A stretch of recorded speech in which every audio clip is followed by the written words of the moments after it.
あ、違います。趣味でやってるだけです。趣味はい。やだ。うんと来たらどうすんのおばさん一人で。あ、あんまり期待しないでください。いや、あんまり期待しちゃ困るだよ。あんまり期待しない。ね、期待しないでよ。あんな。じゃあ、あれ食べなきゃ、揚げ焼きそば。揚げ焼きそばですか？うん、ね。じゃあ、あれにしな。あれいっぱいあるから、いっぱいあるから何もいらないよ。あ、そうなんですか？うん、山ほどあるから。どのぐらいの大きさですか？450円でそんな大きいんですか？でそれにして、ね、そうなんですね。それにして、あといらないよ。食べない。食べられない。それ、普通は一人で食べきれない感じですか？食べられるよ。食べられます。大体食べてる。知ってる人だから。それを揚げ焼きそばを知ってる人が食べてる人。ああ、そっか。ね。大きいんですね、揚げ焼きそば。ね。じゃあ揚げ焼きそばと、じゃあカツラーメン両方で。でもそんな食べっこない。本当ですか？だからいいよ。今度来た時食べれば。だから揚げ焼きそばだけにして。わかりました。はい。カツラーメンなんか食べたら。揚げ焼きそば。おばさん一人でやってんだから。ね。そう。それは知っててきたの？あ、そうですそうです。もう何回も来たことあるんで。あ、そうなの？もう月曜日うちお客さん少ない。いつも見てすごいんだけど。そうなんですね。来るんだけどさ。月曜日は少ないからいいわけですけども。そうですね。結構地元のお客さんで賑わってますよね。地元のお客さんがほとんど。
量多いですね。だからさ、カツラーメンは食べられない。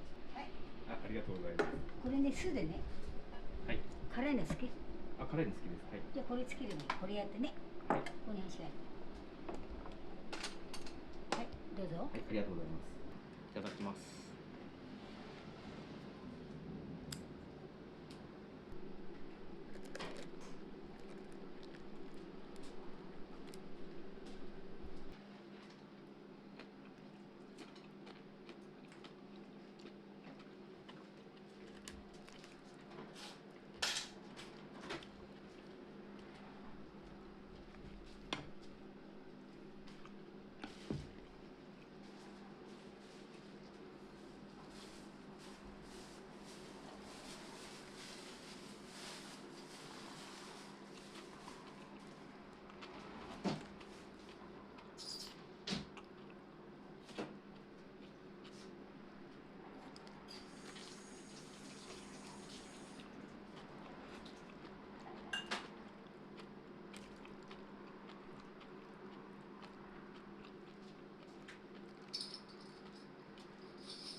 雷鳴ってましたようんね。今雷鳴ってたからザってくるのかと思ったら降らないですね。来るんですよ、50%だからこれから。ね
ごちそうさまでした。はい。